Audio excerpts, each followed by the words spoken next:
I was raised on this lake. Came to it as a little boy when I was probably about 12 years old. That was back in the day when teenagers used canoes to move around the lake rather than motorboats or stand-up paddle boards. I discovered the lake because my older brothers needed an additional person in the canoe to paddle and included me in their adventures around the lake. I have lived on Annabessacook for 50 years. My children were brought up here, so I have a heartfelt warmth for this lake. I've been going out there for 35 years now, and you develop a relationship. It's the one lake I go to almost every week.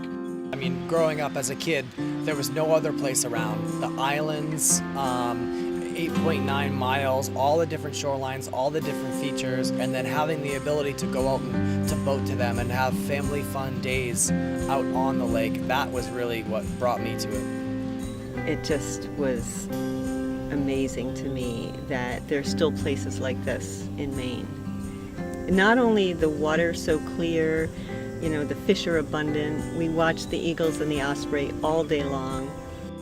There's this sense of community and how well people come together to take care of things. When I think of the lake, I think of the thousands of people that are around the lake, that utilize the lake, socialize with their friends, neighbors on the lake, the fishing tournaments. It's just, it's a beautiful lake, and it's a lake that has got to be protected. But the fact of the matter is, if we don't maintain the protection and quality of the water in this lake, we don't have those social activities. Right now we're dealing with an issue on Lake Annabessacook. Annabessacook connects directly into Cobbossee through Jug Stream.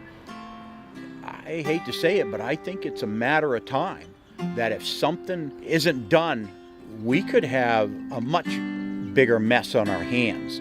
Milfoil was found in 2014, and we have been right out straight battling it ever since. This year, the milfoil is growing exponentially. Those fragments are going down Jug Stream, over the dam. They will eventually end up in Cobbossee. We are in 4 feet of water here, so with milfoil throughout this, we would have no marina, very simply. Also, it's very important for the families that come here, as well as my family personally and Zach's family. We enjoy the water. We go out. We each have boats that we take our families out on and go swimming on Cobbossee Lake. So the reason that we feel so strongly about it is because my wife's roots here, Zach's family's roots here, and now since my wife allowed me to move here with her, my roots here. So the lake's very important to us, not only just for our business and for our guests and the clientele, but also for our families in general as a whole. The areas are really going to change dramatically. You're talking fish life and just being able to swim in certain areas, to be able to boat in certain areas. If this filled in with milfoil, we wouldn't be able to use it. Or if we did, we'd be sending all kinds of fragments downstream to Cobbossee. It's not an Annabessacook problem, it's a watershed problem. It's all one big system. The property values will go down if this becomes an infested lake, as well as just the overall quality of the water and people swimming and doing things off the shore. So, this isn't just a thing that affects our business, it affects everybody that has property on the water, as well as people that enjoy everyday activities like tubing and fishing and everything that we are able to do recreationally on Cobbossee Lake. I grew up in Massachusetts, but I have family who live in Monmouth, so I grew up coming to Cobbossee. And, being able to bring my kids to Cobbossee is pretty special. I can't imagine, for future generations not having the opportunity to do the things that I did. If the milfoil situation gets out of control, the opportunities that we've had are not going to be there. What can we do?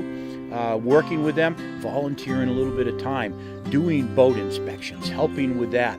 A $10 bill every now and then. When you see the friends set up at a function sometime at one of the parades or the Apple Festival or any of those things, just educate yourself. Talk to the folks that are involved and understand what's going on.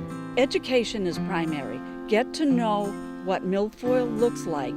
Check your boats and know what you're looking for. If you can't get out there to do it physically, donate to Friends of the Cobbossee Watershed so that we can have New England milfoil come and help us.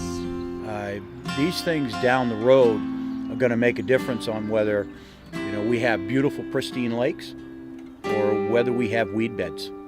That's really it.